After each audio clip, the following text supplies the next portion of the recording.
10 social media do's and don'ts. They say no press is bad press, but that is so not true if you are a brand with a social media presence. But not to worry, there are a few easy ways to keep tabs on what to do and what not to do so that you can make the most of your presence and avoid the common trappings of this highly capricious medium. Yes, no shortcuts. There are no free lunches in life. The same goes for social media presentations. No matter how well your content is, you do not top the charts in a day. Nothing magical happens overnight. It takes many human hours to be a successful brand on social media. Yes, add value. At the end of the day, these platforms are just another way for you to reach your audience. So keep your content interesting, no matter the format you use. You can work well with teasers, but there must be a value add at the end of it. Yes, have clear goals. Achieving those results is no accident. It takes a clear set of goals that need to be planned right at the beginning.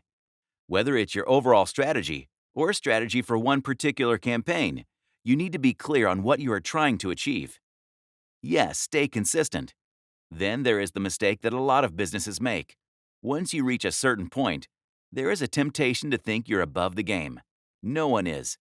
The social media crowd is a classic example of the old adage, the customer is king. Yes, take advantage of promoted content options. If you don't have a big budget, or any for that matter, you will be relying on organic reach for your content. But if you can spare some moolah, there is the option of promoting your page and products. No, don't overdo the hashtags. Then there are things you should never do. Hashtags are great, but not if you overdo them. You might want to reach as many people as you can with these, but too many hashtags are no longer the case, and hence makes for a bad strategy. No, check your spelling and grammar. This is just awful. You might be human and mistakes are a possibility. That is why you should have a spell check enabled, and then get someone else to take a look at your copy too. No, don't spam them.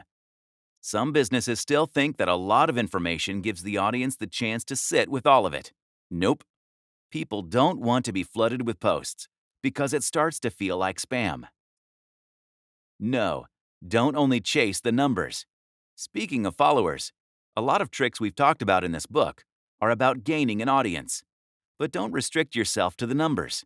Social media is a fickle place, and customers change their minds every day. No, voice of authority, yes, but know-it-all, no. When you talk about your product or service or your industry, you want to sound like the voice of authority that you are. Be confident and knowledgeable, but don't be a show-off. That looks like arrogance and is condescending to your consumers.